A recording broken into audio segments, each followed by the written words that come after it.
तो दोस्तों master video का आप लोग सभी इंतजार कर रहे होंगे। मास्टर वीडियो एक्चुअली एक वीडियो है ही नहीं, यह है सीरीज ऑफ वीडियोस। तो अब यहां पर पहले वीडियो में मैं एक स्मार्टफोन की सबसे इंपॉर्टेंट चीज के बारे में बात करने वाला हूं और वो है प्रोसेसर, या साधारण भाषा में मोबाइल वर्ल्ड की दुनिया में इसे एसओसी कहा जाता है, यानी कि सिस्टम ऑन अ चिप।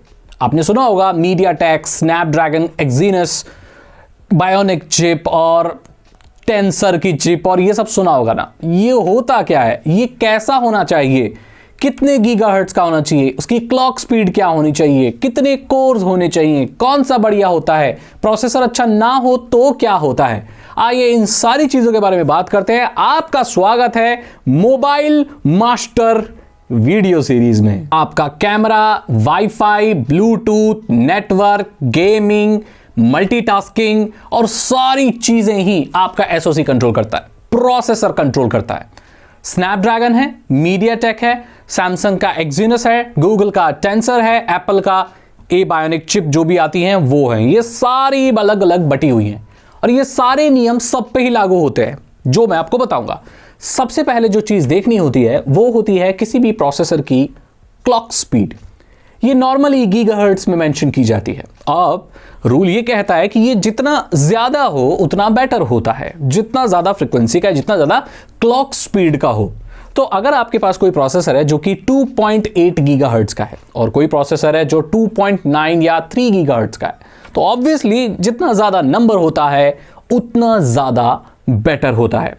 अगली चीज देखने वाली होती है कोर्स, कि उस प्रोसेसर के कितने कोर हैं, ऑक्टा कोर हैं, क्वाड कोर हैं, या जितने भी कोर हैं उसमें।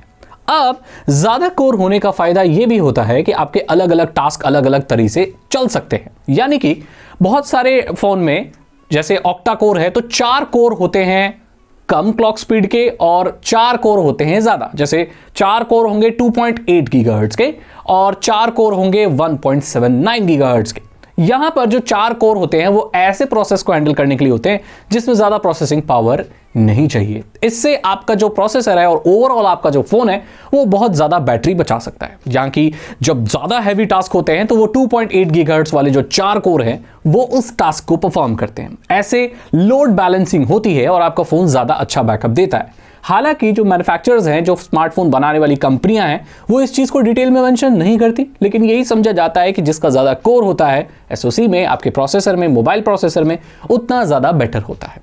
अगली चीज देखने वाली ये होती है, नॉर्मली आजकल जो देखी जाती है, कि वो कितने नैनोमीटर का है।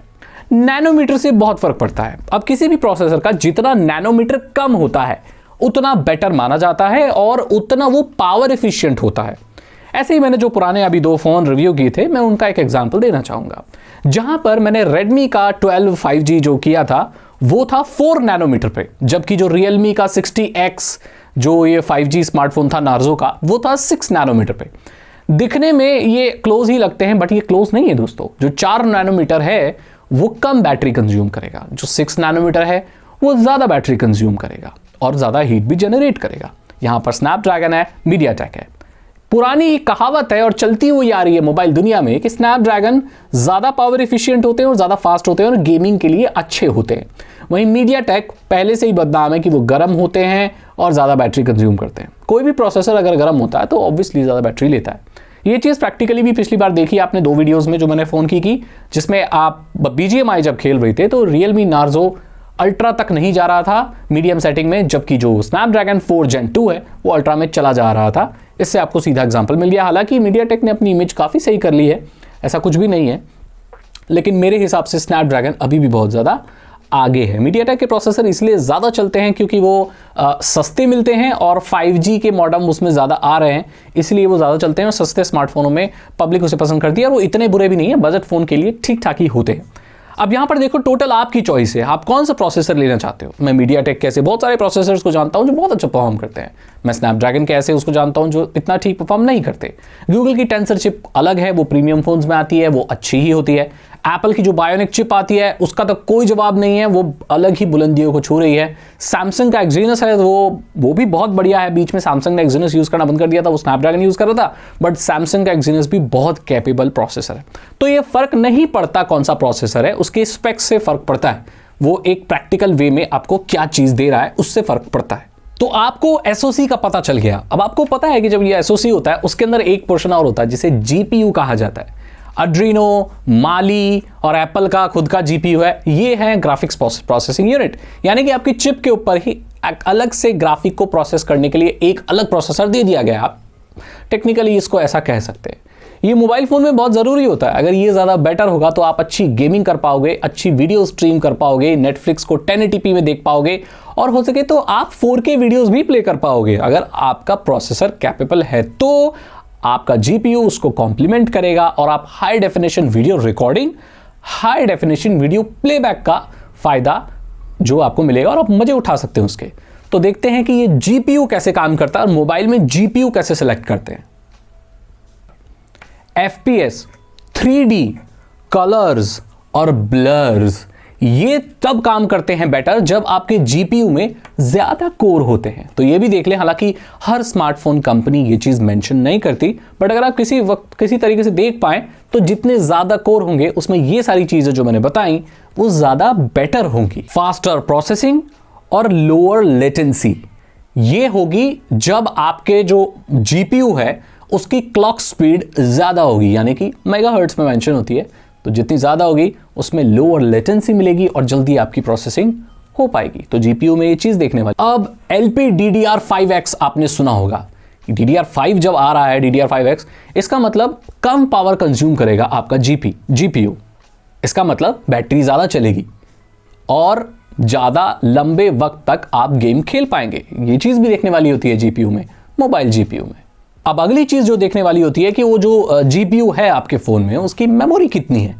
जितनी ज्यादा मेमोरी उतनी ज्यादा गेम बड़ा आप लोड कर पाओगे, उतने ज्यादा मल्टीटास्क आप ग्राफिक्स के कर पाओगे, उतना आपका गेम स्मूथ चलेगा, बढ़िया चलेगा, अच्छे एफपीएस निकाल के देगा।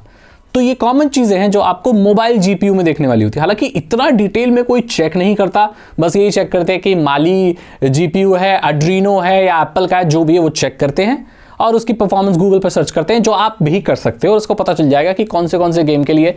अब कोई जो जीपीयू होता है, कोई जो एसओसी होता है वो गेमिंग के लिए ही बना होता है।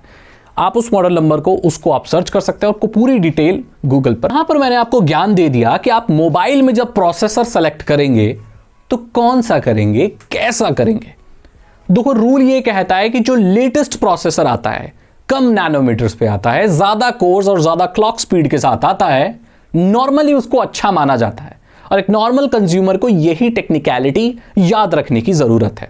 इससे ज्यादा ना तो आपको डेप्थ में घुसने की जरूरत है एक नया फोन खरीदने के लिए, ना ही आपको सरदर्द लेने की जरूरत है कि कहां क्या चीजें हो रही हैं। अगर आप सिर्फ इतनी बेसिक चीजों का ध्यान रखोगे तो आप एक अच्छे मोबाइल प्रोसेसर को सेलेक्ट कर सकते हो जो कम हीट देगा, जो अच्छी गेमिंग परफॉर्मेंस देगा और जिसमें बैटरी भी ज्यादा चलेगी। तो यह था दोस्तों पहला एपिसोड जहां पर मैंने बात की कि एक स्मार्टफोन के प्रोसेसर को कैसे सेलेक्ट किया जाता है, मार्केट में कौन से एसओसीज या प्रोसेसर हैं, उसके ग्राफिक्स कैसे देखने होते हैं और एक प्रोसेसर से मोबाइल फोन की कौन सी चीजों पर असर पड़ता है, जिसमें Bluetooth, wifi, network, camera performance, phone कितना तेज चलता है, कितने प्रोसेस कर सकता है, कैसे गेम खेल सकता है, ये सारी ही चीजें प्रोसेसर पर डिपेंड करती हैं। आपने देखा होगा ना कि बोलते हैं इस फोन में स्नैपड्रैगन का ये मॉडल है जो कि कैपेबल है 4K वीडियो को रिकॉर्ड करने के लिए। अब बहुत सारे लोग ये सोचेंगे प्रोसेसर 4K वीडियो कैसे रिकॉर्ड करेगा, 4K वीडियो तो कैमरा करता है। दोस्तों, जो एसओसी है, जो प्रोसेसर है, वो इस काबिल है कि उसके साथ एक 4K कैमरा लगाया जा सकता है। ऐसे बहुत सारे प्रोसेसर हैं, जैसे कि मान के चलो जो एंड्रॉयड 2015-14 में आते थे, माइक्रोमैक्स के सस्ते एंड्रॉयड 3000 के, क्या उस प्रोसेसर पे 8K कैमरा सैमसंग गैलेक्सी का लगाया जा सकता है? नहीं, क्योंकि 8K वीडियो की जो बिट रेट है, जो बैंडविड्थ में से वो बिट रेट निकल रही है, जिस क्वालिटी की जो वीडियो है, उसे वो पुराना प्रोसेसर, आज से 10-12 साल पुराना, वो हैंडल ही नहीं कर सकता। इसीलिए प्रोसेसर मैटर करता है। प्रोसेसर के साथ ही सारे हार्डवेयर चल रहे हैं।